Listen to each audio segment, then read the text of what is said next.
Hi friends, welcome to channel. So Ladakh trip అయిపోయింది. Ladakh trip around 6,300 kilometres అట్లా వచ్చినట్టుంది. ఆ తర్వాత చాలా బిజీ ఉండే, నేను ఆఫీస్ వర్క్స్, ఇంట్లో కొన్ని వర్క్స్ ఉండడం వల్ల చాలా బిజీ అయిపోయినా. అసలుకి రాగానే అప్పటికే మన బండి ఆల్మోస్ట్ ఒక 2,000 కిలోమీటర్స్ ఎక్కువ తిరిగింది. ఇప్పుడు చూడండి, యాక్చువల్గా దీన్ని 58,800కి అట్లా చేయించాలి సర్వీస్. ఇప్పుడు చూడండి 62,400, అంటే ఒక మొత్తం 3,500 కిలోమీటర్లు తిరిగిన. ఫస్ట్ టైం అసలుకి నేను ఎప్పుడు 1 కిలోమీటర్ కూడా క్రాస్ చేయకపోతుండే, ముందే చేయించేవాడిని. అస్సలకి టైం కూడా లేదు, ఈరోజు కూడా టైం లేదు. ఇంకా అసలుకి లేదు, ఇట్లానే అయితే ఇది ఇలాగే కంటిన్యూ అయిపోతుంది అనేసి సర్వీస్కి వెళ్తున్నా. ఇప్పుడు టైం 8:15 అవుతుంది. సో ఏంటంటే సేమ్ మన రెగ్యులర్ స్పాటే నల్గొండ. ఆల్రెడీ అపాయింట్మెంట్ బుక్ చేసేసిన, చెప్పిన వాళ్ళకు కూడా వచ్చేయండి అన్నారు. సో ఇది 60,000 కిలోమీటర్స్ సర్వీస్ కాబట్టి కొంచెం మేజరే ఉంటుంది. మన దానికి బ్రేక్ ప్యాడ్స్ పోయినాయి. ఫస్ట్ థింగ్ బ్రేక్ ప్యాడ్స్ వేయించాలి. బ్రేక్ ప్యాడ్స్ నేను ఆల్రెడీ వెర్నాయి తెప్పించుకున్నా మా ఫ్రెండ్తోని. సో వెర్నాయి అలా అరౌండ్ ఒక 1,250 రూపీస్ పడ్డది. సో వెర్నాయి ఏం చేస్తే సెట్. వెర్నాయి ఇంకా బాగున్నాయి క్వాలిటీ దీనికంటే. ఇవి చేయించాలి అంటే అరౌండ్ నాకు ఒక 2,500 ఎబోనే అయిపోతుంది. ఈజీగా 3,000 అవుతుంది ఓన్లీ ఫ్రంట్ సెట్టే. సో అందుకే వెర్నాయి తెప్పించిన. వెర్నాయి వేయించాలి. అండ్ ఇంకా అంతే. ఇంకా వాటి మీద డిస్క్ రౌటర్స్ ఉంటాయి కదా, డిస్క్ రౌటర్స్ మీద బాగా స్క్రాచెస్ పడ్డాయి. సో వాళ్ళు ఫేసింగ్ చేద్దామన్నారు. చూడాలి, ఫేసింగ్ ఒక 300 రూపీస్ అవుతుందంట. చూసి అదొకటి చేయించాలి. వీల్ అలైన్మెంట్, బ్యాలెన్సింగ్ అనేది ఇంకా బయటనే చేయించుకుంటా, ఇక్కడ ఏం చేయించాను. ఎందుకంటే మన టైర్లు ఎట్లాగూ బాగాలేవు. ఒక 2,000-3,000 కిలోమీటర్స్ చూసి ఒకవేళ నాకు అంత సేఫ్ అనిపించకపోతే టైర్స్ చేంజ్ చేయించేస్తే ఇంకా అప్పుడే వీల్ అలైన్మెంట్, బ్యాలెన్సింగ్ చేయిద్దామని అనుకుంటున్నా. Let's see.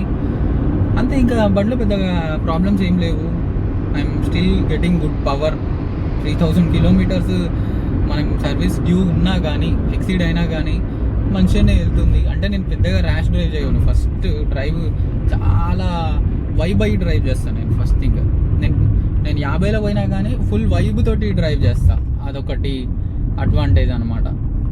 ఎవడైనా మనల్ని గెలుక్కుంటే స్పీడ్ వెళ్తా కానీ మనల్ని గెలకనంత వరకు యూనో చాలా డీసెంట్ జెంటిల్ మ్యాన్ అనమాట నేను. అది no more problems in car. ఇప్పటి వరకు అయితే అదే కంటిన్యూ అవ్వాలి అని అనుకుంటున్నా. ఏమవుతుందంటే కొన్ని కేసెస్లో మన దరిద్రం బాగాలేనప్పుడు అందరు ఫేస్ చేసి ఉంటారు ఈ సిచ్యువేషను. సర్వీస్కి ఇచ్చిన తర్వాత కొత్త ప్రాబ్లం స్టార్ట్ అయింది. అప్పటి వరకు ఎంతో బాగున్న కారు సర్వీస్కి పోయి వచ్చినాక ప్రాబ్లమ్స్ క్రియేట్ అవుతుంది. అందుకే మీరు ఎక్కడైనా సరే కాంప్రమైజ్ అవ్వండి, కానీ సర్వీస్ దగ్గర మాత్రం దగ్గరుండి చేయించుకోండి బాబు. కారు ఏం లేదు, ఖరాబ్ అయిపోతుంది. ఎస్పెషల్లీ టాటా కార్స్ అనమాట. సర్వీస్కి పోయి వచ్చినాక మీరు 2 చెప్తే 10 వస్తాయి ప్రాబ్లమ్స్. ఫేస్ చేసిన వాళ్ళు ఎవరైనా ఉంటే కామెంట్ చేయండి. బండిలో ఇష్యూస్ అంటే ఏం లేవు, మంచిగానే ఉంది. ఆ బ్రేక్ ప్యాడ్స్ ఒకటే ఇష్యూ. ఇది 60,000 కిలోమీటర్స్ సర్వీస్ కాబట్టి ఖచ్చితంగా oil filter, AC filter, air filter, diesel filter ఇవి ఖచ్చితంగా చేంజ్ చేస్తారు. ఇంజన్ ఆయిల్ చేంజ్ చేస్తారు. ప్లస్ అంతే, యా దీస్ థింగ్స్. ఈ స్టీరింగ్ ఒకసారి కొంచెం ప్రోగ్రామింగ్ చేయించుకోవాలి, అదొకటి ఉంది. అంతే, నార్మల్ కైండ్ ఆఫ్ సర్వీసే. ఇంకా ఈ September 5th మన కార్ తీసుకొని 3 years కంప్లీట్ అయిపోతుంది. వీళ్ళు ఇచ్చే standard warranty 3 years. So September 5th warranty అయిపోతుంది. ఇప్పుడు కావాలి అనుకుంటే ఎక్స్టెండెడ్ తీసుకోవచ్చు, బట్ తీసుకుంటే బాగుండు అనిపిస్తుందిలే. కానీ ఎందుకంటే కరెంట్ సినారియో అట్లా ఉంది, చెప్పలేము. డీజిల్లో నెక్స్ట్ ఏం ఎడిషన్ తీసుకొస్తారో నాకు తెలీదు. జస్ట్ లైక్ ఇథనాల్, పెట్రోల్లో తీసుకొచ్చినట్టు దీంట్లో ఏమైనా తీసుకొస్తారేమో అని. కానీ అట్లాంటివి తీసుకొస్తే డీజిల్ అనేది పనిచేయదు కాబట్టి ఇందులో ఏం తీసుకురారు. కానీ బట్ కష్టమైనా కానీ బండి కొనేటప్పుడు ఎక్స్టెండెడ్ వారంటీ తీసుకోవడం బెటర్. ఇప్పుడు మనము ఈ యాక్సెసరీస్ కోసం ఎంతో ఖర్చు పెడుతున్నాం, కానీ బండి లైఫ్ లాంగ్ మనకు తర్వాత ₹1 పెట్టకుండా ఉండాలి అంటే మాత్రం ఎక్స్టెండెడ్ వారంటీ మస్ట్. ఏదైనా సరే మీరు మారుతి అయినా కానీ ఏదైనా సరే ఎక్స్టెండెడ్ వారంటీ మాత్రం తీసుకోండి. ఇఫ్ ఇన్ కేస్ నేను ఎక్స్టెండెడ్ వారంటీ తీసుకోకపోతే నెక్స్ట్ సర్వీస్ అనేది డెఫినెట్గా బయటనే చేపిస్తా, మంచి వెరీ వెల్ నోన్ గ్యారేజ్లో చేపిస్తా. ఇది మ్యాండేటరీ, ఎందుకంటే నాకు ట్రాక్ ఉండాలి. రేపటి రోజున నేను కార్ సేల్ చేయాలన్నా కానీ అవతల పర్సన్ ఒకవేళ నాలెడ్జబుల్ పర్సన్ అయితే మాత్రం డెఫినెట్గా హీ కెన్ అండర్స్టాండ్ ఎందుకు నేను సర్వీస్ సెంటర్ వదిలేసి బయట చేయించుకున్నా అనేది. సర్వీస్ సెంటర్లో సర్వీస్ చేస్తారు, బట్ కొన్ని చెక్ పాయింట్స్ అనేవి చెక్ చేయరు. బేసిక్గా కొంతమంది చేస్తారు, కొంతమంది చెక్ చేయరు. బట్ అవుట్ సైడ్ ప్రీమియం గరాజెస్లో అట్లా ఉండదు. వాళ్ళకు చెక్ పాయింట్స్ ఉంటాయి, ప్రతి చెక్ పాయింట్ చూసుకుంటా చెక్ చేసుకుంటూ వెళ్తారనమాట. ఫ్రెండ్స్, ఫైనల్గా సర్వీస్ అయితే అయిపోయింది. కొన్ని క్లిప్స్ అయితే తీసిన. మేజర్గా బండి ప్రాబ్లమ్స్ అయితే ఏం లేవు. మార్నింగ్ చెప్పినట్టు ఆ బ్రేక్స్ ఏమన్నారంటే ఇంకొక 10,000 వస్తాయని అన్నారు. సో మనం తీసుకొచ్చిన బ్రేక్ ప్యాడ్స్ అట్లనే పట్టుకొస్తున్నా. ప్లస్ డిస్క్ రౌటర్ కూడా మంచిగానే ఉంది. సో డిస్క్ రౌటర్ ఎప్పుడు ఫేసింగ్ చేపిస్తారంటే మీరు బ్రేక్ ప్యాడ్స్ చేంజ్ చేసేటప్పుడే అవి కూడా చేంజ్ చేయించుకోండి. మళ్ళీ ఇప్పుడు చేసుకొని మళ్ళీ పాతవి పెట్టుకొని ఇవన్నీ ఎందుకు అని అన్నారు. సో మనం ఎట్లా సాఫ్ట్ డ్రివనే కాబట్టి ఇంకా మనం కూడా ఓకే అన్నాము. ఒకసారి బండి చూడండి ఎట్లా చేసిరో.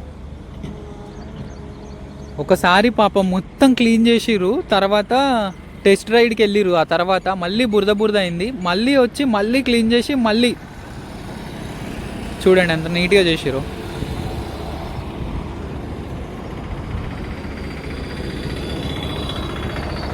మొత్తం వర్షంలో బురదల.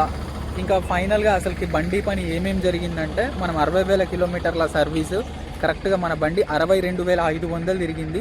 అక్కడ ఒక 1000, ఇక్కడ ఒక 2,500, మొత్తం 3,500 కిలోమీటర్లు నేను ఎక్స్ట్రా తిరిగిన. నార్మల్గా అయితే నేను 59,000కి చేయించాలి, బట్ కొంచెం ఎక్స్ట్రా అయింది మన లాస్ట్ లదాఖ్ ట్రిప్ వల్ల. ఏం లేదు, ఇక్కడ చేయించడం కోసమే నేను అట్లా ఆపిన అసలు యాక్చువల్గా. అదర్వైజ్ ఎప్పుడో సర్వీస్ అయిపోయేది బండిది. ఫస్ట్ ఏమేమి చేసిరంటే engine oil filter, AC filter, air filter, diesel filter ఇవన్నమాట. ఓకేనా. యాక్చువల్గా డీజిల్ ఫిల్టర్ అనేది 40,000 కిలోమీటర్స్కి ఒకసారి చేంజ్ చేయించాలి యాజ్ పర్ కియా. బట్ ఆ తర్వాత నామ్స్ అనేవి చేంజ్ అయినాయి, ఎందుకంటే ఈ మధ్య ఫ్యూయల్ గురించి తెలిసిందే కదా. సో ఎవ్రీ 20,000కి డీజిల్ ఫిల్టర్ కూడా మార్చుకోమని సజెస్ట్ చేస్తారు. అది కూడా కొంచెం బెటరే నన్ను అడిగితే. సో నేను కూడా వాళ్ళు చేంజ్ చేసేయాలి అని అంటే చేసేయండి అని చెప్పిన. అది ఒక 1,000 రూపీస్ అట్లా పడుతుంది అంతే. కానీ మనకు ఇంజెక్టర్స్ ఎప్పుడు ఫ్రెష్ ఉంటాయి అన్నమాట, రీఫ్రెష్ ఉంటాయి, అంటే ఎక్కడ బ్లాకేజ్ ఉండకుండా ఉంటాయి. మనకి కొత్త ఇంజెక్టర్స్ అసలుకే. సో టేక్ కేర్ తీసుకోవాలి. అది చూడండి ఒకసారి. కాస్ట్ నేను ఒక్కొక్కటి ఎక్స్ప్లెయిన్ చేస్తాను. చిన్న క్లిప్పులు పోయినాయి, ఆ క్లిప్పులు వేసారు 50 రూపీస్. తర్వాత oil filter 412 rupees. Air cleaner అంటే అది ఇన్సైడ్ ఏసీ ఫిల్టర్ ఉంటుంది కదా, అది 266 రూపీస్. ఫిల్టర్ కార్ట్రిడ్జ్ అంటే ఇదే అన్నమాట. Fuel filter 837. వామ్ షాఫ్ట్ అసెంబ్లీ చెప్పినా కదా, మన కారు స్టీరింగ్ కాలం ఉంటుంది కదా, స్టీరింగ్ కాలంలో వామ్ షాఫ్ట్ అసెంబ్లీ అని ఒకటి ఉంటుంది అన్నమాట. అది వాన్ అవుట్ అయిపోయిందనమాట, అరిగిపోయి కడకడకడ అని సౌండ్ వస్తుంది. నేనేమనుకున్నా బ్రేక్ పెడల్ స్ప్రింగ్ ఊడిపోయిందేమో, లేదంటే స్ప్రింగ్ లూజ్ అయిందేమో, అందుకే సౌండ్ వస్తుందిలే అని నేను అనుకున్నా. బట్ ఇదనమాట. యాక్చువల్గా దీని కాస్ట్ 1,500 అట్లా ఉంటుంది. మనకు వారంటీలో అయిపోయింది. కాస్ట్ సమస్య కాదు, అది లేబర్ ఉంటుందా, లేబర్ 3,000 రూపీస్ అంట అది చేంజ్ చేసినందుకు. ఎందుకంటే ఆల్మోస్ట్ స్టీరింగ్ మొత్తం ఊడబీకాలి, స్టీరింగ్ కాలం కూడా ఊడబీకి, ఆ స్టీరింగ్ కాలంలో ఒక పార్ట్ ఉంటుంది, ఆ పార్ట్ ఊడబీకి దాని లోపల ఇది రీప్లేస్ చేయాలన్నమాట. సో అది మనకు ఫ్రీ అయిపోయింది. మొత్తం ఒక 4,500, 5,000 రూపీస్ మనకి ఇప్పుడు ఫ్రీ అయిపోయింది అనమాట సర్వీస్. ఇంకా చెప్పా కదా 3 months అయితే ఎక్స్పైర్ అయిపోతుంది మనది వారంటీ అనేది. బట్ లక్కీలీ వాళ్ళు ఐడెంటిఫై చేసి, లేదు ఇది బ్రేక్కి సంబంధించిన ఇష్యూ కాదు, స్టీరింగ్ కాలంలో చిన్న ఇష్యూ, ఇది మనం రెక్టిఫై చేయొచ్చు అనేసి అప్పటికప్పుడు వాళ్ళే ఇనిషియేటివ్ తీసుకొని తొందరగా పార్ట్ అన్నీ సెటప్ చేసి క్లియర్ చేసి ఇచ్చేసారు బండి మాత్రం. సో చూడండి, ఎయిర్ ఫిల్టరు 333 రూపీస్. తర్వాత ఇంజిన్ ఆయిల్ వచ్చేసరికి 2,090 రూపాయలు. ఇంకా లేబర్ గురించి మాట్లాడితే ఫస్ట్ లేబర్ ఏమో జనరల్ సర్వీస్ చేసినందుకు 2,045 రూపాయలు. ఓకేనా. తర్వాత డయాగ్నోస్టిక్ టూల్ ఉంటుంది కదా, దానికి 256 రూపీస్. అంటే మళ్ళీ స్టీరింగ్ కూడా అడ్జస్ట్మెంట్ చేస్తారనమాట, స్టీరింగ్ అలైన్మెంట్ కూడా చేస్తారు. ప్లస్ ఏమైనా ఈసీఎం అప్డేట్స్ అవి ఇవి చేసినందుకు అనమాట.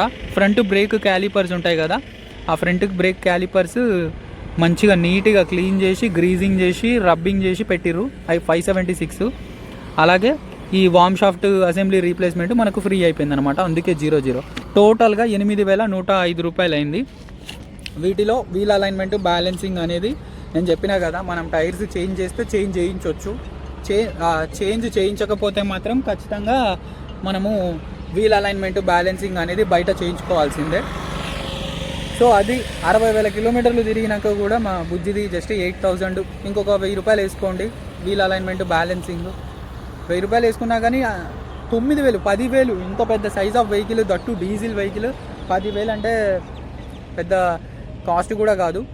సో బ్రేక్ ప్యాడ్స్ వీటిలో 3,500 ఉంటాయి. బట్ నేను చెప్పా కదా, ఇదంతా సర్వీస్ చేసింది ఓపెన్గా చెప్పాలంటే నల్గొండ కియా వాళ్ళు, ఆటోమోటివ్ కియా నల్గొండ. ఫస్ట్ నుంచి అసలుకి నేను బండి అక్కడ పెట్టడంతో స్టార్ట్ చేస్తే, నేను నా కార్ తీసుకొని బయటికి వెళ్ళేంత వరకు ప్రతి మూమెంట్ ఎక్కడ అసలుకి నువ్వు ఒక ఓనర్వి, నువ్వు ఒక కస్టమర్వి అన్న ట్రీట్మెంట్ లేదు. కంప్లీట్గా రాజాసాబ్ ట్రీట్మెంట్ ఉంటుంది అనమాట ఈ సర్వీస్ సెంటర్లో. అంతే, నాకు ఒక్కడికే కాదు, నేనంటే యూట్యూబర్ నాకేమో కానీ, బట్ వచ్చిన ప్రతి కస్టమర్ని నేను అబ్జర్వ్ చేస్తున్నా. ప్రతి కస్టమర్కి same treatment, next level treatment, మంచి రెస్పాండ్ ఇస్తారు. ఎన్ని డౌట్స్ అడిగినా కానీ చాలా మంచిగా ఆన్సర్ చేస్తారు. టెక్నీషియన్స్, 2 టెక్నీషియన్స్ ఉంటారు, సాయి అను ప్లస్ జానీ, వాళ్ళిద్దరు టెక్నీషియన్స్. వాళ్ళు కూడా నేను ఎన్ని డౌట్స్ అడిగిందంటే 100 డౌట్స్ అడిగినాయి ఈరోజు వాళ్ళని, కానీ ఎక్కడ కూడా కొంచెం కూడా విసుక్కోకుండా నీట్గా క్లారిటీగా చెప్పారు. సో ఇది క్లీనింగ్ కూడా మంచిగా చేసారు. ఇదన్నమాట ఓవరాల్గా. ఇంకా సర్వీస్ గురించి మాట్లాడితే మన కారు గురించి ఇంకా తర్వాత ఇంకా నెక్స్ట్ కొత్త ట్రిప్లో కలుసుకుందాము. తెలుసు కదా, మన వీడియోస్ కనుక చూడాలి అనుకుంటే మన ఛానల్ని లైక్ చేయండి, సబ్స్క్రైబ్ చేయండి. See you in the next video. Bye bye.